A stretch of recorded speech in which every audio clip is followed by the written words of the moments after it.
Bineensa namiin qabu jaalabsi tilmee fi jaalattu sarfuudhuuf tolleen doot malee lubbuu fitee wal bereen qabatu ati waan jabdu.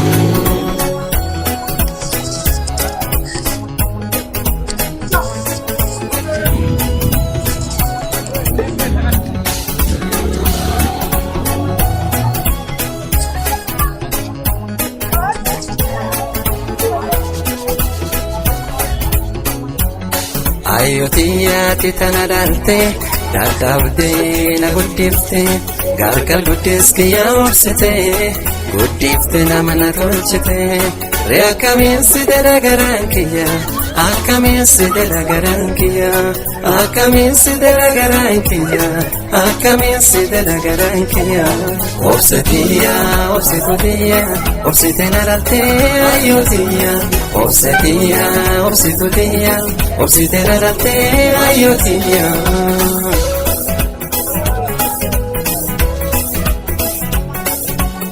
Maqaan kiyya kan dhugaa Iskandar Jaamaa.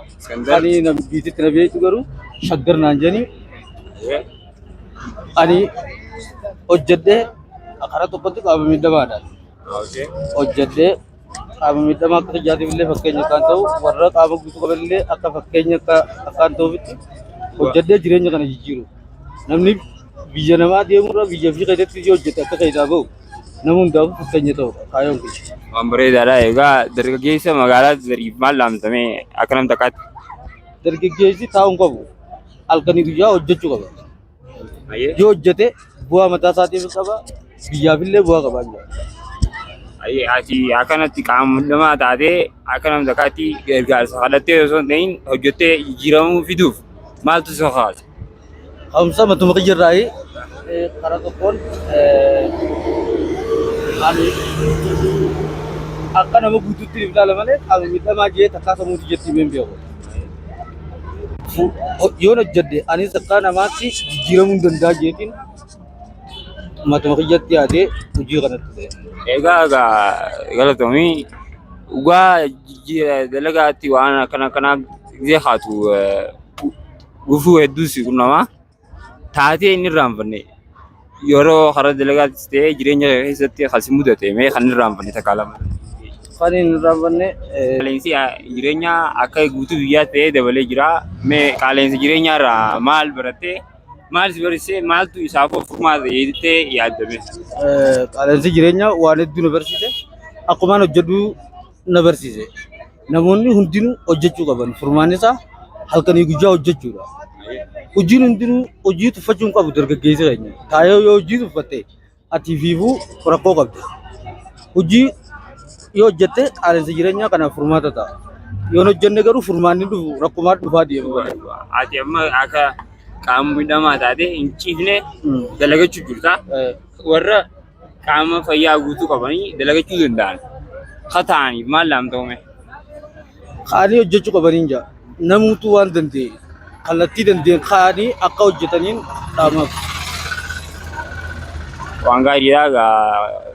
Warri amma booda qaama guutuu taatanii teessan akka hin teenye isin jaa shankar galatoomii waan bareedaan hundee shankar keenya gabanumaanuu jiraattota magaalaa Zariif yeroo magaalaa dhuftan bareedina kophee teessaniittis ta'ee yoo dheebotan bishaan dhuguuf gisee karaa magaalaa seenan addabaabaay irraa karaa masgiidaa karaa mirgaa irratti sharaa diimaa hidhatee waan argamu jecha akka bira gortanii kophee teessaniis miidhagseeffatanii dheebuu baatanii akkuma agartanitti isa gargaartan waan akka kooksii sharaa hidhatee waan jiru jecha akka irraa fayyadamaa taatanii isallee gargaartan gamanumaan dhaamsisin keenya galatooma.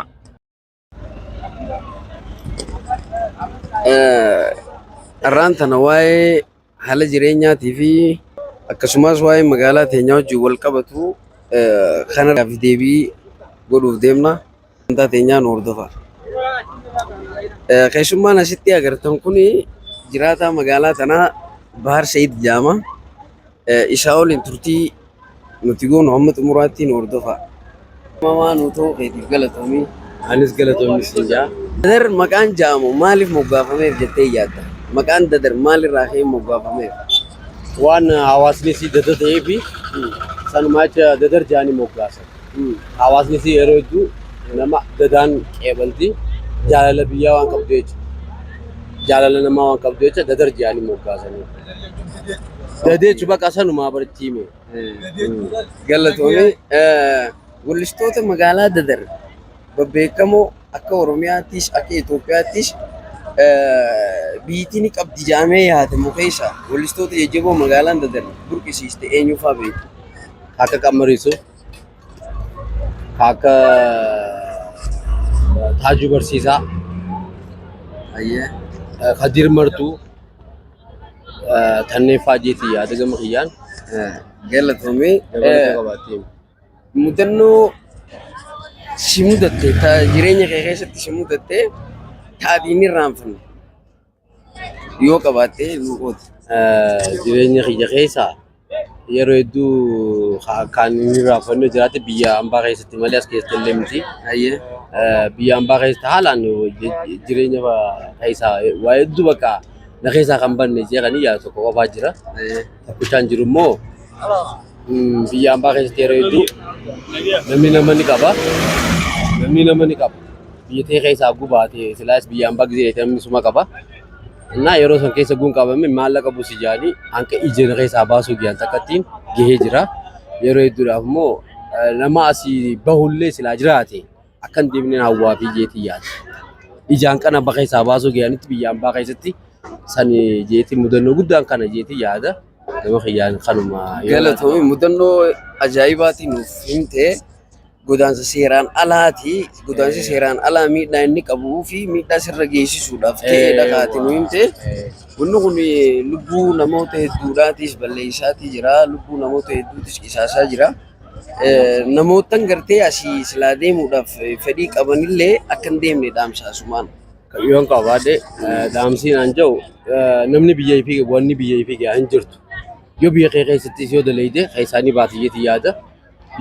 Biyya hambaattis madaleeyde asitti illee sanuma yoo as daleeyde jabaattis madaleeyde bakka silaa biyya hambaa geessu sanuma geessaa jeetii yaada. Galatoomii gama kiyyaa. Galatoomii baara.